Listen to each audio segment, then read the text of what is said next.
Good morning, Facebook family, friends, and my faithful loyal YouTube subscribers. Today it is, what is today? Today is February the 27th. We have one more day left in the month of February. February 27, 2017. I'm sitting here with Cynthia D. Perry. Cynthia D. Perry is a young lady who's now getting involved in YouTube. She wants to have her own YouTube channel. She's creating her own YouTube channel where she's going to talk about social commentary. She loves Donald Trump for president. Oh, please, don't say that. Don't say that. Love I him? don't love Donald Trump. No. There's nothing in this world. You could tie me up and beat me with a stick. I'm not going to ever love number 45 because guess what? He is not my president. How about that?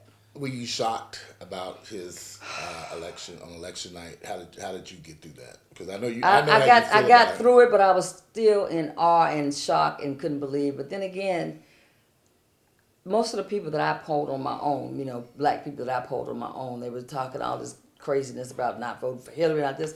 And I'm like, the choices we have are not the best, but my God, not Trump. Of course. Not Trump. And the biggest thing that got on my nerves, and my feeling about it is, why even worry about the instance? What the instance they were talking about is, back in the 90s, 96 or whatever, when her husband was president, they instituted this 3 strikes and you're out. Mm-hmm. And there's so many blacks that were upset about that because they have so many siblings and family members that are in jail because of 3 strikes and you're out. Well, my feeling about the 3 strikes and you out is really very simple. If you ain't doing the wrong thing, you don't have to worry about it. If your ass ain't out there committing crimes, then you don't have to worry about it. But they're like my brothers in here. That's irrelevant. Some people felt that Hillary Clinton made a comment about predators or right, and some people felt like that was a slight to the black community. Well, unfortunately, and I keep saying this, unfortunately, I know there are lots of circumstances that precipitate certain people doing certain things. But the bottom line for me is, and I've always been taught, to do the right thing, and the right things will follow you. Predator or not, if you are habitually doing this, mm-hmm. then it does somewhat make you a predator. If it does make you someone who constantly is doing this, even though you've been on the hands a few times, you get tired of slapping people in the hands before you're going to lock them up. That these cities like Detroit, Chicago, Washington, D.C., New York became safer after these laws were enacted.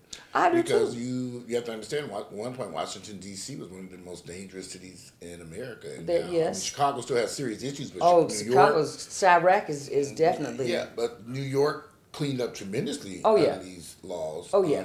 Washington, D.C., parts of Miami, right. Los Angeles. Right. I mean, these laws did work to clean up. They did work to clean up. Some predators off the streets. And they're good laws. Like I said, I am sensitive to people that are arrested, especially if they're arrested wrongfully. Of course. But you've got people out here shooting and killing people. Right, you out here shooting and killing people, and you're constantly robbing. Boy, that can bring up a whole genre of different things to talk about. The reason why they're doing it, why they don't do it, blah blah blah blah blah. But the bottom line is, are these neighborhoods safer today because of those laws? Well, I think they're safer today. I think I'm hoping that those people that have been doing these crimes previously will understand. There's no more slapping on the wrist. You got 3 chances at it, and once you get to that 3rd one, you're gone. Should these laws be changed? Did they change them? Are they changing them? I don't know under President Barack Obama they're trying to do something. He tried to do something, but it's like everything else he tried to do. Yeah. He couldn't get anything done because he didn't have any backing.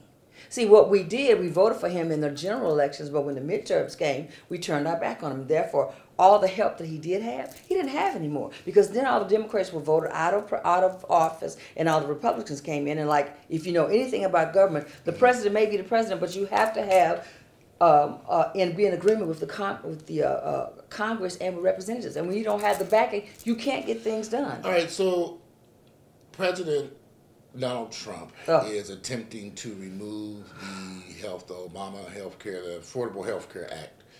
How do you feel about that? Well, I personally think it's a travesty. The law was put in place. To me, when the law was put in place, it's like Medicare. How much grief and backlash that we have when Medicare was first instituted? Oh, it's not going to work. It's not going to do this. Where would this country be without Medicare for all of our senior citizens? There's so many people, senior citizens, that rely on Medicare just to get by. The same way with Obamacare, as they call it, or the Affordable Health Care Act, they're one and the same. Mm-hmm. I personally had to be on it myself. And Is it my working situation, for you? I think it saved my life. Okay. Because I had an issue which I thought was a cancer issue. Praise God, it wasn't. And had I not had that insurance, I couldn't have gone to have it seen about in a timely manner, and so that it wouldn't get any worse. But the Affordable Health Care Act, I think, is a good. It has some glitches like everything, but it's a new program. And the biggest thing about it is, for me, and I find it so funny that people don't seem to understand this. All of these things are based on and have to be worked out with your insurance companies. You know, your insurance companies, your gun lobbyists, all these people are the ones that have the most money and are basically controlling the country. And until you understand exactly how things are working in this country and vote for things, it's not going to change. And I'm just, there's just so much that I want to say to my people. Who didn't get out and vote during this past election? Who's that? I mean, people didn't get out and Oh, vote. no, Because if they did go and participate in the election, a lot of people just don't vote, period. Oh, I know. And so, because I've they don't heard think that. their vote is being counted. I've heard it so often it's ridiculous. Oh, they're gonna do what they want to do anyway. Well, guess what? Yes, they are, and yes, they will, because you're not helping stop it. You're not realizing that there were people, hundreds of thousands, that have died for the vote, and you just thrown it away. Well, Donald Trump's only been in office for a few weeks. Oh my God! Redeeming values at all with this, with him? Anything? Seriously? I'm asking. I mean, seriously, with him? Let me tell you it's something. only been a few weeks. Let me tell you something. It's not. Are we jumping the gun? His few weeks feels like 20 fucking years.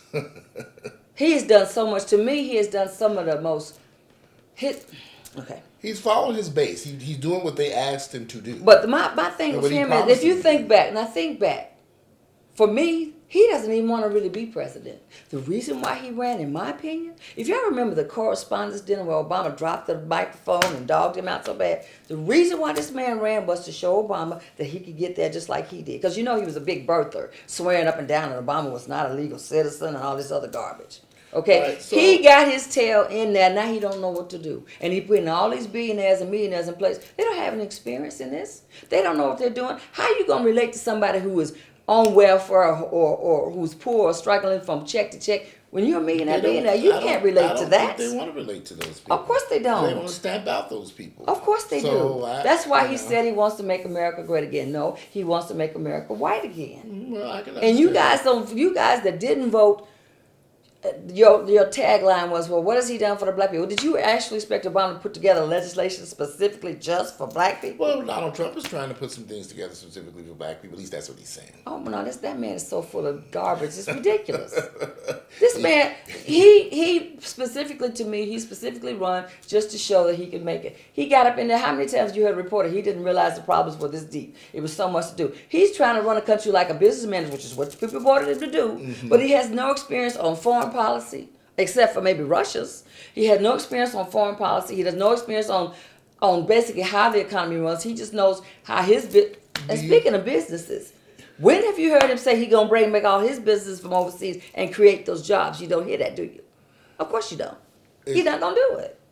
I guess the question I would have in regards to him, because a lot of people went out and voted for him.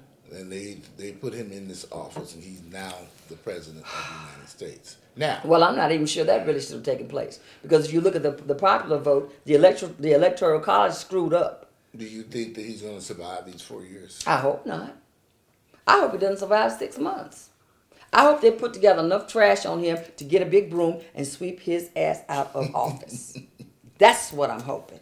Because I have never seen a man who was just so hell-bent on making this. Do you know how much unrest and heartache and destruction in the first 30 days he's done in this country? He has outlawed so many and tried to wipe away so much of what President Obama had put in place to help everybody. He doesn't want to help everybody. His main focus is white rich men. Okay, now you keep saying he, but don't you have to understand he's following the instructions as given to him by his base, his constituents, the people who voted for him. Yes, this he is what is. They wanted. Well, actually, they won. It's what he's told them that he was going to do, well, and he's spoon-fed. And it's a two-way street there. Express to him what they want. They don't want the immigrants in this country. They don't want the immigration in the country. Right. They don't want this. And he's doing what he's doing. They're not happy with Obamacare or the Affordable Care Act. And there's so many instances that have been in the news where those very same people that voted for him and put him in there are now crying the blues because Immigrants that voted for him are now being kicked out of the country by him. Oh yeah, but you voted for him, but he gonna kick your ass out of the country. There was a family that voted for Donald Trump, and their own family members were barred from coming back, coming into the United States. Oh yeah. As a matter of fact, I'm not sure if it was specifically pertaining to that law, but one of our basketball players couldn't get back in the country because he didn't have a visa. Yeah, well, you're not referring to Muhammad Ali's son, are you? No, that was another case, but I'm talking about Schroeder, our point guard. He's originally from Germany. Because he didn't have his visa in place or whatever, they wouldn't let him in. He's not an immigrant. Well, maybe he is, but I mean, he's been here long enough to maybe be applying for or to have citizenship. Well, he probably had a green card. Right. So, okay. Right. But even at that, I mean, there's just so many instances where he is doing what he said, and that brings up another point. It's like Maya Angelou said, when people show you who they are, the first time you should believe them. Well, there's no doubt to believe who he was. He's been saying who he was for the past 10, he's been 15 saying years. Who he is for past 10, 15 years. And it also brings to mind all these people that voted for him. Mm-hmm. Tell me who they are. Telling us who they are. It's actually showing us this may be the land of the free and the home of the brave, but there's a lot of racism in this country. This never bothered me because I've always felt Donald Trump spoke the truth as he sees it. Oh, I'm sure he does. He's speaking the truth for his voters. Other people, I think sometimes we as African Americans, we get persuaded into believing stuff that's not truthful. And we believe that we look at what somebody presents to us, but we don't look around and look at the odds and see what they're doing. Right. There are a lot of whites who support what Donald Trump is doing. There are quite a few. The immigrants in this country. Exactly. Even though they come from being immigrants themselves. This whole country was founded by immigrants. So, the only thing that's actually American citizens is the American Indians, which he is now screwing them up too with this damn pipeline. I think you have a lot of. I mean, he's doing so much; it's ridiculous.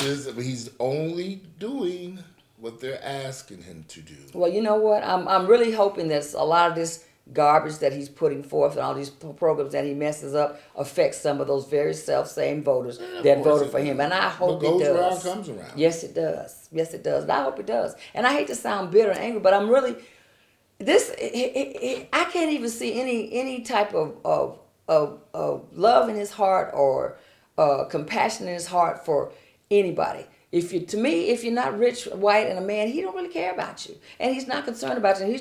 Yes, we have a lot of people in America that I thought had come around, have worked with us, have seen us, have loved us playing football and basketball. All these different people we thought we were getting closer in race relations. There's no closer in race relations. I think race relations have evolved over the years. They must certainly have evolved since the 40s, 50s, 60s, and 70s. To a certain degree they have. They've evolved. They have grown tremendously. Are there still serious problems? Well, there's still races. There's still problems. There's still problems. There's still hidden racism. Problems. There's still do this little shit on the side. Even in the black community, you don't hear much about this anymore. But it still exists a problem just between light skin and dark skin blacks. For sure. And it's been going on forever. It's been going on forever, and it goes right back to. I really thought this had cleared up. Well, unfortunately, if anybody's ever heard of it, or if they haven't heard of it, look up the Willie Litch papers, and that tells how this slave owner said what these slave owners need to do to keep us in check. And one of the things that they did was to put the house niggas against the field niggas, which is the light skin against the dark skin. And we still do that today. We trust other races more than we trust ourselves. We could have a business, but we're not going to get it done because we're scared who's going to get the last hot dog off the grill. We can't work together. We're too busy trying to make sure that we get the biggest piece of the pie instead of sharing the pie and moving forward. All these little stores and places. If race relations have not improved just among the different races and not improved in the black community, we still have all these issues and problems. Is this stuff, will it ever change? Are we stuck in this? I'm hoping and praying that it does, but until people open their hearts and minds and read and understand that education is the key, that you should love your brother and sister. That means your black brothers and sisters first and foremost. Regardless of their skin color. Regardless of their skin color. Or hair color. The other thing that is, that hair color too, baby. Hair color, eyelashes, booty patches, all these other. The other thing is, we have got to stop surviving off of doing the wrong things and learn how to do the right thing so that we all can push forward Now, and survive. we're from two different generations. I was born in the 1970s, so I grew up in the 80s and the 90s. Right, we're from two different generations. I was born in the 1950s, believe it or not. And so, yeah, things got better. I mean, you know, it's not so blatant in your face. Is there in a certain generational places. gap that's causing all these issues? For me, there's the education system for me growing up. There are things that I know, simple stuff that everyday kids, 19, 20, 30 kids, they have no idea about simple stuff that I learned back in school. Well, I would agree. You know, they don't get the same. I mean, they're all moving towards computers and everything else, and that's fine. I'm not the most computer literate, but the basic stuff that you should know, they don't know. They're not teaching it. They're moving past the simple stuff, which leads you to more important and more intricate stuff than what you used to have in the past. No, I didn't learn about computers and things like that until I was late in college. Whereas elementary school, they're getting computers and things, and I think some of the technology is great, but the simple stuff, you know, they're dependent upon computers to multiply 2 times 2. You should be able to do that in your head with regular old timetables. Simple stuff that I was taught. They don't know how to do it without a computer or without some help. I could do stuff in my mind. People can't. Some people can't. We'll get into that in the next video about the public education school system and how Donald Trump wants to change some things. Oh, Donald Trump has already changed some things, and I got news for you. Black America, you need to wake up. You need to wake up and see what is happening and make up your mind that when the midterms come around, you better get in there and put some Democrats in there to fight him just like the Republicans fought Obama. I'm sick of y'all saying he didn't do anything for you. He did as much as he could because his hands were basically tied. You didn't give him any help in the midterm elections. And if you don't get off your duffel bags and do something in the midterms, you think it's bad now? You think these little programs that he's getting out of the way is going to hurt you now? It's going to be much, much worse. Well, and believe me, it's going to be. So that's in 2 years from now. Yeah, that's in 2 years from now. The midterms in 2018. You need to get ready to vote for your local judges, your local police chief, your local mayors and governors, and get it from the ground level up. Because trust me, the dumbing down of America has long since been going on, and all these people out here, only thing you're interested in, rappers and athletes and clothes. Those people that are rich, that are already made their money, they're making their money off of you. I got a question. Let me go in this video. Remy Ma versus Nicki Minaj. Huh. The 2 choices that you're giving me. Oh my word. Which one? Who won the battle? Well, I mean, I like Nicki's music, so I'm gonna give it to Nicki. Okay. All right. All right. See you next time. We'll be back in a few minutes.